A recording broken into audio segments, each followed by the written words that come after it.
साथ जयश्री। संस्कृत के विषय में एक सर्व स्वीकृत मान्यता है कि ये केवल एक भाषा मात्र नहीं है, ये भारत की आत्मा और मेधा की मुखरता है। हमारे अतीत और वर्तमान के मध्य ये एक सेतु है। भारत की ज्ञान परंपरा की ये वाहक है। लेकिन वर्तमान में अभिभावक भी बच्चों को संस्कृत शिक्षा से दूर कर रहे हैं। वहीं स्कूल और कॉलेज में भी शिक्षा स्तर गिर रहा है। लेकिन संस्कृत भाषा से शिक्षा लेने के बाद करियर बनाने की अपार संभावनाएं मौजूद हैं। संस्कृत भाषा में करियर से जुड़े सभी पहलुओं पर चर्चा करने के लिए हम आपको लिए चलते हैं हमारे संवाददाता हिमांशु के पास, जो संस्कृत से पढ़ाई करने के बाद राज्य कर सेवा के अधिकारी बने लोकेश कुमार शर्मा से चर्चा कर रहे हैं। नमस्कार। आज हम लेकर आए एक ऐसी भाषा के बारे में चर्चा जो भाषा वर्तमान में लुप्त सी होती जा रही है। आज हम बात करेंगे संस्कृत भाषा के बारे में। जी हाँ, ये वह भाषा है जिसे हमारे ऋषि मुनियों के बाद और वेदों में भी जिस भाषा का जिक्र होता है, लेकिन वर्तमान में चाहे राज्य सरकार की उदासीनता कह लीजिए या फिर वर्तमान में शिक्षा प्रणाली की स्थिति कह लीजिए कि ये संस्कृत भाषा लुप्त सी होती जा रही है। इसी भाषा को लेकर आज हमारे साथ चर्चा करने के लिए राज्य कर सेवा के अधिकारी लोकेश कुमार शर्मा मौजूद हैं, जो आज हमें तमाम संस्कृत की भाषा से जुड़े सवालों के जवाब देंगे, जिसमें करियर के पहलू को भी हम जानेंगे और वर्तमान में इस भाषा की क्या स्थिति रह गई है ये भी हम इनसे जानेंगे। लोकेश जी का हम परिचय आपको दे दें तो लोकेश जी शास्त्री के बाद में आचार्य और आचार्य के बाद में संस्कृत से पीएचडी कर चुके हैं और इसी भाषा से इन्होंने कई ऐसे युवाओं को रोजगार के लिए प्रेरित किया और उन युवाओं को अनौपचारिक कोचिंग कक्षाएं देकर के राजस्थान ही नहीं बल्कि देश भर के कई ऐसी नौकरियों में स्थान दिलाया, जिसके बाद आज वह संस्कृत भाषा के जरिए ही अपना करियर बना चुके हैं। तो चलिए आपकी मुलाकात कराते हैं राज्य कर सेवा के अधिकारी लोकेश जी से। लोकेश जी, स्वागत है आपका पत्रिका के विशेष कार्यक्रम में और आपसे ये जानना चाहेंगे कि वर्तमान में संस्कृत भाषा की क्या स्थिति रह गई है। लगातार ये माना जा रहा है कि ये भाषा लुप्त सी होती जा रही है। संस्कृत भाषा एक भाषा के रूप में कई लोग कहते हैं कि ये लुप्त प्राय सी है, समाप्त हो रही है, लेकिन मेरा मानना है कि संस्कृत भाषा लुप्त हो ही नहीं सकती, क्योंकि जब बात करें संस्कृत भाषा की, संस्कृत भाषा हमारे संस्कृति और संस्कारों से जुड़ी हुई है और जब तक हमारे संस्कृति और संस्कार हैं तब तक संस्कृत भाषा विलुप्त हो ही नहीं सकती। वर्तमान में हम देखते हैं संस्कृत अनेक प्रसंगों में अच्छी तरह से प्रसार को प्राप्त हो रही है। देश भर में 18 विश्वविद्यालय हैं जो केवल संस्कृत से जुड़े हुए हैं। साथ में संस्कृत के अंदर रोजाना समाचार पत्र भी प्रकाशित हो रहे हैं। सुधर्मा हुआ, विश्वस्य वृत्तांत हुआ, ये काफ़ी समाचार पत्र हैं जो रोजाना प्रकाशित होते हैं, ऑनलाइन मिलते हैं। संस्कृत संभाषकों का एक बड़ा समूह है जो केवल संस्कृत में बोलते हैं, संस्कृत में संभाषण करते हैं, अपने मंतव्य को संस्कृत में ही संप्रेषित करते हैं। इन सब के होने पर हम ये नहीं कह सकते संस्कृत एक मृत प्राय भाषा है। रोजगार की दृष्टि से भी एक अच्छे स्तर को लेकर के संस्कृत आगे चल रही है। चाहे प्रशासनिक सेवा हो, चाहे शिक्षा जगत की सेवाएं हों, संस्कृत एक श्रेष्ठ स्थान को अभी भी प्राप्त किए हुए है। तो संस्कृत मृत प्राय हम कह नहीं सकते, हमारे संस्कारों से जुड़ी हुई है, हमारी संस्कृति से जुड़ी हुई है। ये कभी भी मृत प्राय हो ही नहीं सकती, ये हमेशा जीवंत ही रहेगी।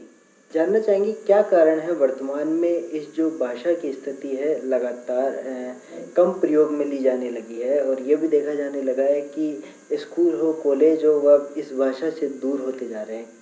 एक्चुअल में आजकल अंग्रेजी का युग मान करके सब अंग्रेजी मीडियम की स्कूलों के अंदर प्रवेश लेना ही अपने को श्रेष्ठ मानते हैं। संस्कृत का अध्ययन, यहाँ तक कि हिंदी भाषा का अध्ययन करना भी बहुत इसको त्याज्य मानते, हेय मानते हैं, लेकिन ऐसा नहीं है।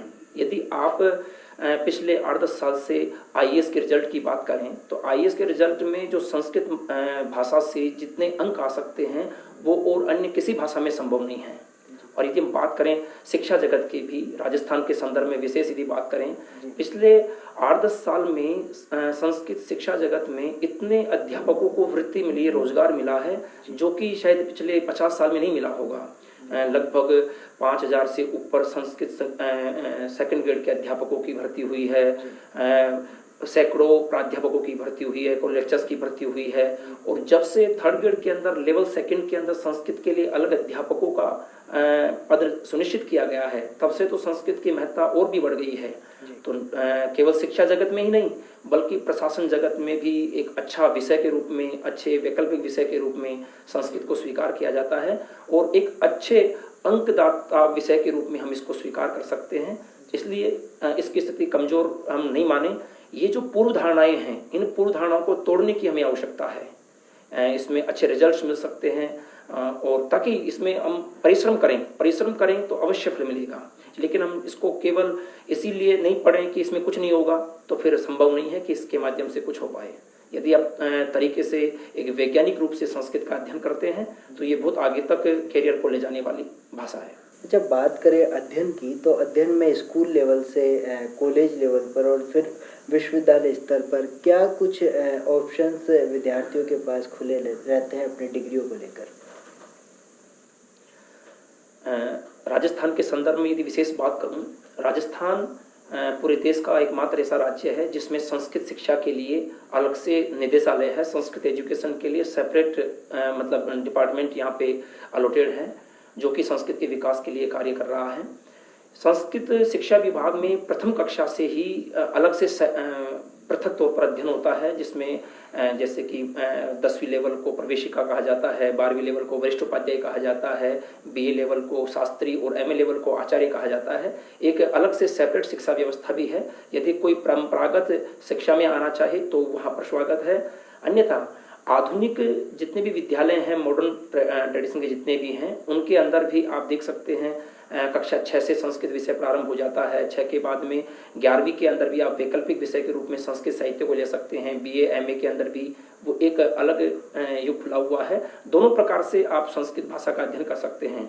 लेकिन बात करें राजस्थान के संदर्भ में, जब विशेष तौर पर संस्कृत के विकास के लिए संस्कृत शिक्षा विभाग की स्थापना हुई, लेकिन संस्कृत शिक्षा विभाग वर्तमान में अपनी प्रासंगिकता एक तरह से धूमिल सा करता जा रहा है।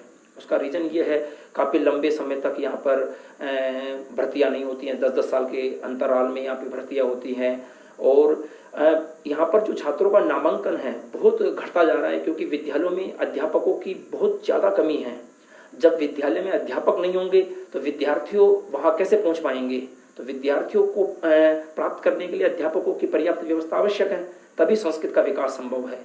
तो एक पृथक निदेशालय जो बनाया गया, उसके लिए ये सब कुछ व्यवस्थाएं करें तो ही सार्थक हो पाएगा, अन्यथा कोई विशेष बात नहीं रहेगी। क्या कुछ करियर के ऑप्शंस या जॉब के ऑप्शंस की बात करें तो संस्कृत भाषा से जब शास्त्री कर लें या आचार्य कर लें तो एक स्टूडेंट के लिए निकल कर के सामने आ सकते हैं? संस्कृत विषय में यदि हम बात करें जॉब की दृष्टि से, यदि अनौपचारिक क्षेत्र की बात करें तो ज्योतिष हुआ, वास्तुशास्त्र हुआ, अनेक प्रकार के विज्ञान हैं वो संस्कृत से जुड़े हुए हैं, वहाँ पर भी अपना करियर बनाया जा सकता है। ये तो अनौपचारिक तौर पे हो गया। औपचारिक रोजगार की जब बात करें तो शिक्षा जगत एक सबसे महत्वपूर्ण क्षेत्र है जिसमें संस्कृत के विद्यार्थी अच्छा रोजगार प्राप्त कर सकते हैं। जैसे कि कॉलेज लेक्चर हुआ, फर्स्ट ग्रेड प्राध्यापक हुआ, सेकंड ग्रेड वरिष्ठ अध्यापक हुआ, थर्ड ग्रेड के अंदर रीट के अंदर भी आजकल मैंने ये देखा कि जो मैथमेटिक्स साइंस बैकग्राउंड के स्टूडेंट्स हैं वो भी संस्कृत भाषा को एक भाषा के रूप में चुन करके अच्छे अंक अर्जित करके अध्यापक बन रहे हैं। तो एक अच्छे अंकदात्री भाषा के रूप में संस्कृत को स्वीकार कर रहे हैं। तो शिक्षा जगत में तो संस्कृत का एक महत्वपूर्ण स्थान है ही है। लेकिन जैसे मैं अभी चर्चा कर रहा था आपसे कि प्रशासन में भी IAS जैसे एग्जाम्स में भी जो संस्कृत विषय है वो एक अच्छा अंक देने वाला है।